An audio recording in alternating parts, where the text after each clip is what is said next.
Welcome to Chapter 8 of Six Bullets, Seven Kills. Anastasia, are you ready? We must go, Spencer Mahoy hollered from Catherine's bedroom, finishing dressing himself.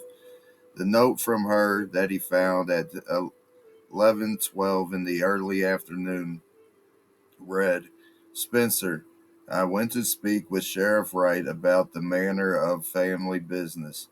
I should be spending the afternoon at my family's place. See you for dinner. Love you, Catherine. He wondered about the matter at hand that caused a personal visit. Tourism, thought Spencer to himself. She has been very enthusiastic about the idea in the past year. At first, it was a well kept campfire, but these past 4 months it has turned into a brush fire. Spencer Mahoy listened and gave support, however, was relieved when the subject changed on his own. Anastasia came walking around the corner by sound first before physically appearing in Catherine's bedroom. Are we stopping by the Cornerstone? She asked, placing her New York Yankees ball cap on her head, just like her daddy. Most definitely, Anna, he said with enthusiasm. Do we need our jackets, Daddy? She asked. The weatherman said it should be in the upper 60s, so your red black flannels should do the trick. Spencer gathered his keys, wallet, pack of Camel, full flavors, and Zippo lighter, placing the items in his pockets. I wish you wore your black red one instead of the brown gray. We could have matched, Daddy. Anastasia pouted. Oh, I'm sorry, Anna. Did you want me to change it? I'm going to change it. He was already backpedaling to his dresser. Daddy, you don't have to, for real, she insisted. Look, I already have the drawer open. Look, no time at all, Spencer Mahoy was saying while unbuttoning his shirt. Anastasia started walking out of Catherine's bedroom, taking the right that led to the servant stairs to the kitchen. I'll be in the kitchen, Daddy. She made it to the stairwell when Spencer exited the bedroom, working on his third button. Hold up, I'm coming, Anna. Hurry up, Daddy, I'm hungry, she said, smiling. Spencer Mahoy turned right onto Main Street from Marketside Road, pulling into the fifth parking spot set to an angle to allow flow of traffic towards Code Road. The two-sided building strips were the first public establishments. Slight remodeling for the strip Spencer Mahoy and Anastasia Mahoy intended to visit for their several purchases. Across the street, the entire strip was converted into an arcade at the southern end and a bowling alley acquiring the rest.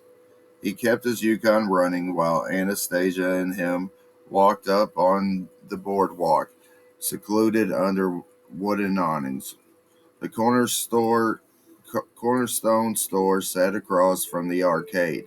Ace, the hardware store, followed, then Whitlock's bar, the barber shop, the post office, and lastly the laundry. Spencer and Anastasia Blaine walked the plank to the Cornerstone's front door. She trailed but one. He fell into the ocean below because of the sight of Mayor Armstrong leaving the sheriff office, kicking rocks and blowing snot bubbles.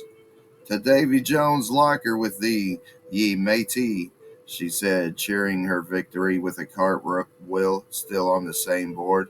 Show off, he said, pulling down a notch on Anastasia's Yankees ball cap.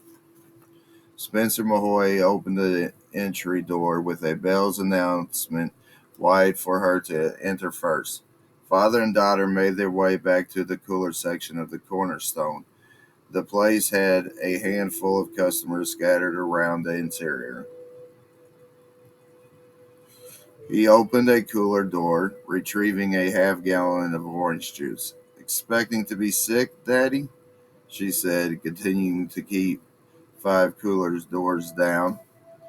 Just taking precautions with my old age, Spencer smiling at her, pulling a yoo-hoo from the cooler. Daddy, you are not old. You are only 36 years old, she protests his mortality. He went over, smiling at her, putting his right arm around her back, resting his hand on her shoulder. If I live forever, it's only because I would miss seeing you. She felt her eyes tearing up. I want a pie guy, Daddy.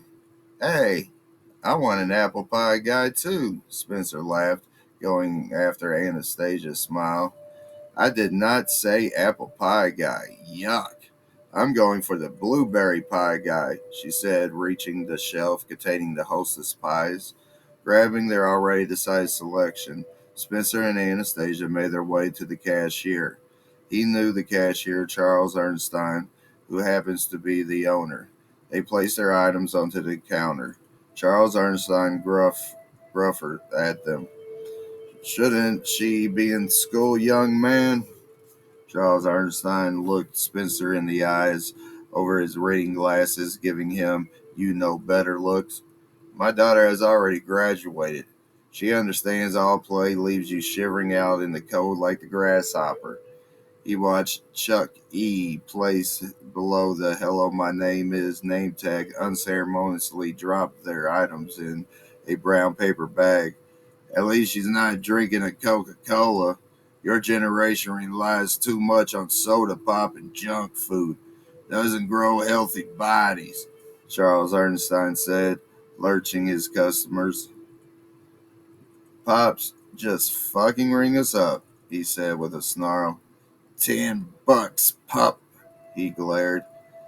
That's way too much, and you goddamn know it, Spencer said to the sudden inflation. That's right, pup. Are you going to get this at the grocery store? Not the hostess pies, for that's for sure. Charles Ernstein folded his arms in a checkmate. Spencer pulled out a Hamilton and a Lincoln, placing it on the counter, snatching the brown bag. For you and your daughter, the price is always going to be the same. Charles Ernstein gloated at the departing. You don't need me to stay in business, so go to hell, Spencer said over his left shoulder, right arm held straight up, giving Chuck E. the middle finger while following Anastasia out the cornerstone's door. She turned right, walking, letting him catch up to her side. Is that allowed, Daddy? In a town like this? Yeah, it is, Anna, he said, keeping the talk to a minimal until they reached the interior of the Yukon.